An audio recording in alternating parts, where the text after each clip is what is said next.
पुण्यात्माओं, हम गीता जी को पढ़ा करते थे,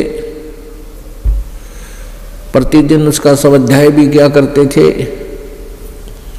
लेकिन पवित्र श्रीमद् भगवत गीता जी के गूढ़ रहस्यों से हम परिचित नहीं थे।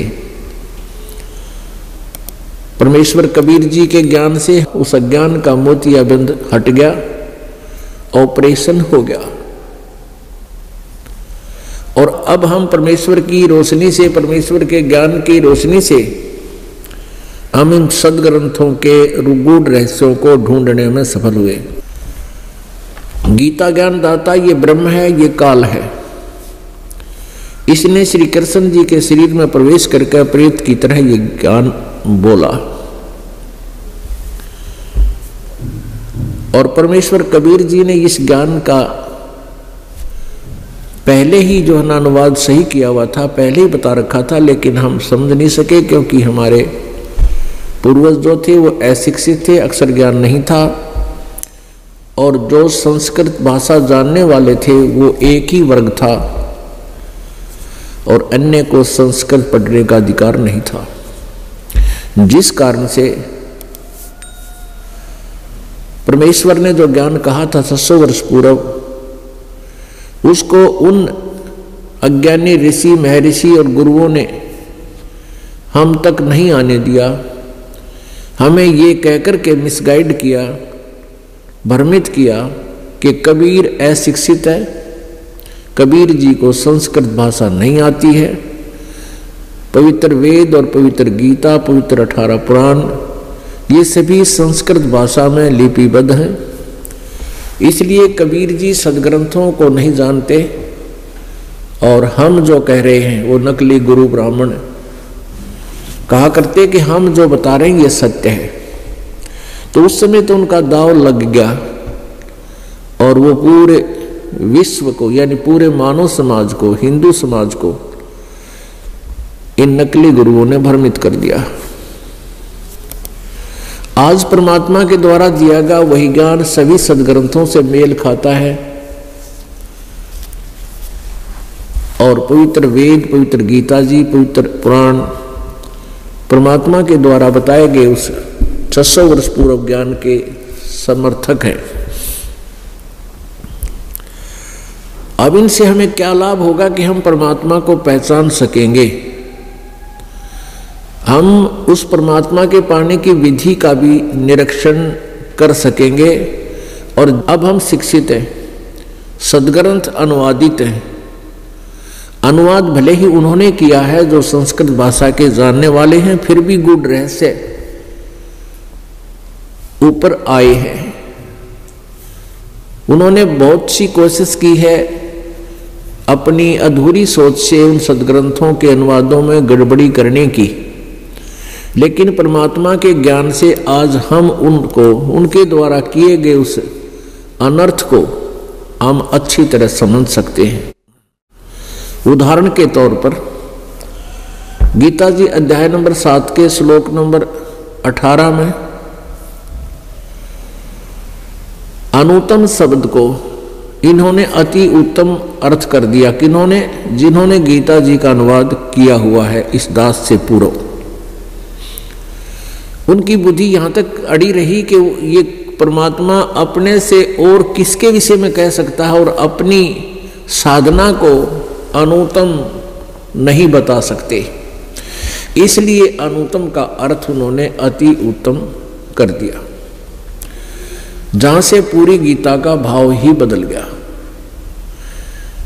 अगर यहां वो अनुत्तम का अर्थ अनुत्तम लिख देते, यानी व्यर्थ लिख देते, घटिया लिखते, तो पाठकों की जिज्ञासा बढ़ती कि भी परमात्मा ने, भगवान ने जो गीता बोल रहा है, उसने अपनी साधना को अनुत्तम क्यों बताया, फिर वो उत्तम साधना कौन सी है।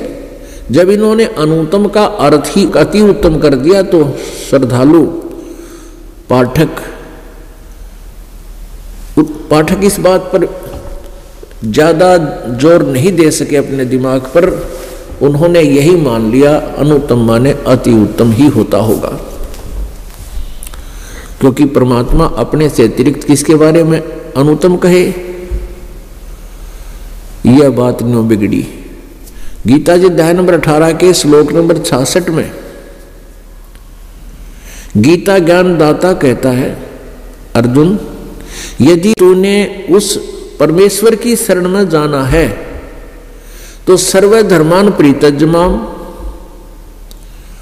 मेरे सतर की जो साधना है तूने की है, उन सभी धर्मान यानी धार्मिक पूजाओं को परित्यज्य मेरे में छोड़ दे, मुझ में छोड़, मुझे दे दे, एकम शरणम व्रज।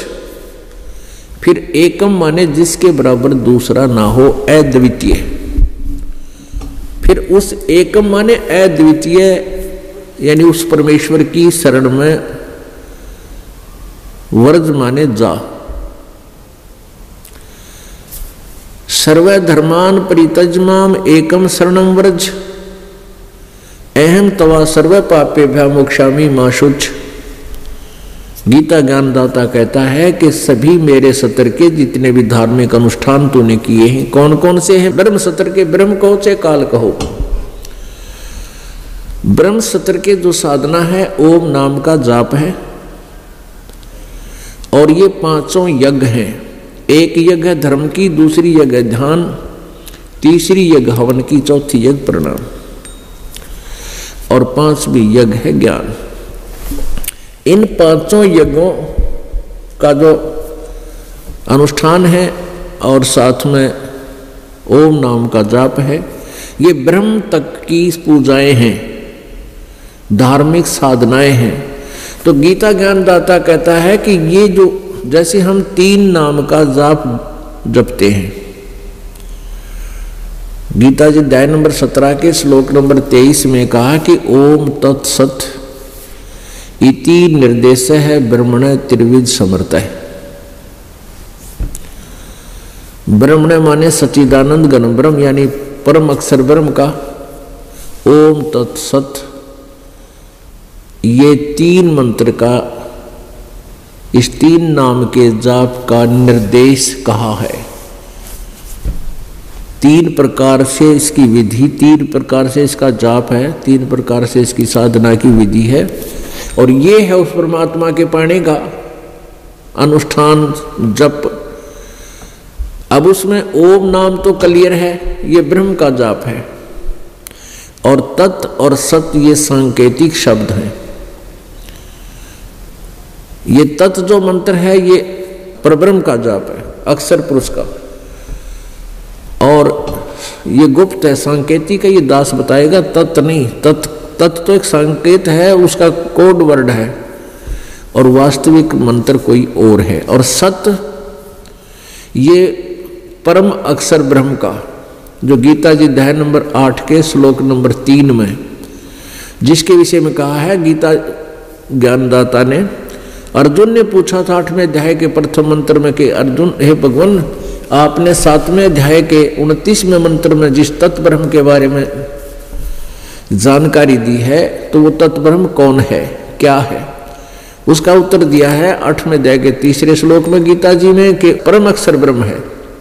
तो ये सत जो मंत्र है ये परम अक्षर ब्रह्म का है।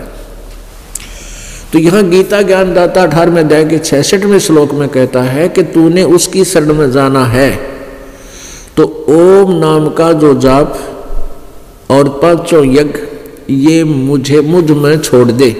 सर्वधर्मान परित्यज्य माम, मेरे सतर की जितनी भी धार्मिक पूजाएं हैं वो मुझ में छोड़। एकम शरणम व्रज, एकम माने जिसके बराबर दूसरा ना हो, अद्वितीय सर्वशक्तिमान, उस एकम उस सर्वशक्तिमान परमात्मा की शरण में व्रज माने जा। और इन सभी अनुवादकर्ताओं ने गीता जी का जो अनुवाद इन्होंने किया इस दास से पहले, उन्होंने सबने व्रज माने आजा कर दिया, आना, जबकि व्रज का अर्थ जाना होता है। तो ऐसे उन अज्ञानियों ने भले ही सदग्रंथों के अनुवादों में कुछ अनर्थ किए हैं, लेकिन हम परमेश्वर के इस तत्व ज्ञान की रोशनी से हम उनके द्वारा किए गए अनुवादों के अनर्थों को भी अब ठीक शुद्ध करके हम इन पवित्र सदग्रंथों को अच्छी प्रकार समझ सकते हैं।